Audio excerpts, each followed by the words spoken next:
Quels sont les moments les plus marquants de votre carrière qui a débuté en 1995 ? Dans le volet diplomatique, je me souviens en 2005 des rencontres à la Comédie Française à Paris pour l'Europe avec l'ensemble des acteurs de la culture en Europe. C'est un moment en fait très chaleureux et d'effervescence intellectuelle. Je me souviens aussi de la conclusion des négociations du musée du Louvre à Abu Dhabi, qui était vraiment une grande première sur le plan de la diplomatie culturelle. Et puis, plus récemment à Chambord, je me souviens de mon arrivée à Chambord en janvier 2010, qui était un grand moment de joie. Et puis, dans ces 13 années, l'un des plus beaux moments, sans doute, c'était l'inauguration des Jardins à la Française, en présence du président de la République. C'était François Hollande à l'époque. Et voilà, ce sont des moments de joie profonde professionnelle. Qu'est-ce que vous savez de Monaco? Qu'est-ce que ça représente pour vous, la principauté? Mais d'abord, il y a le mot principauté, c'est-à-dire l'idée que c'est un État souverain, c'est un État princier, donc souverain autour du prince. C'est un État qui s'inscrit dans l'histoire.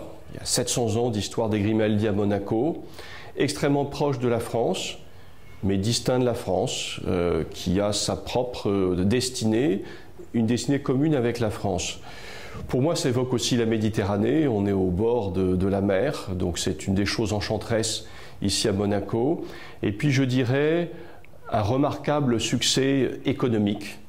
Après tout, la destinée de Monaco aurait pu être autre, et on peut avoir de l'admiration pour le résultat que Monaco a atteint sous le règne notamment du prince Régnier III, dont on célèbre le centenaire en ce moment, mais aussi sous le règne du prince Albert II, qui continue ce grand œuvre.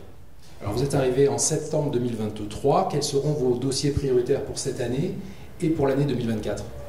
Une première priorité, certainement, sera sur les océans. C'est une priorité du prince, une priorité de Monaco, et puis une actualité avec l'urgence qu'on connaît, mais une actualité diplomatique. Je pense notamment à la conférence des Nations Unies sur les océans qui se tiendra à Nice en juin 2025, avec un événement associé à Monaco.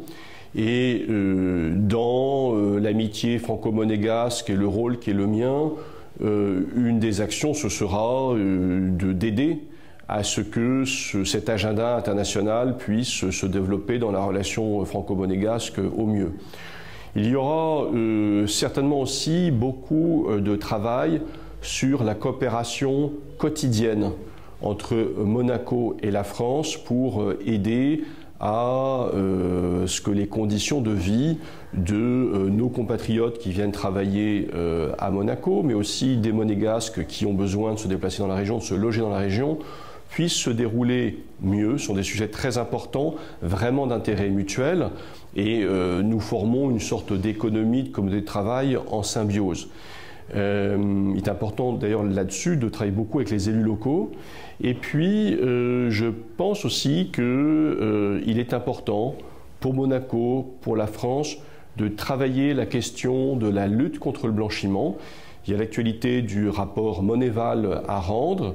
Beaucoup de choses ont été faites à Monaco et je crois qu'il est vraiment dans l'intérêt aussi de Monaco de montrer ce qui a été fait, de rassurer, de montrer que c'est une priorité parce que c'est bon pour le rayonnement de Monaco.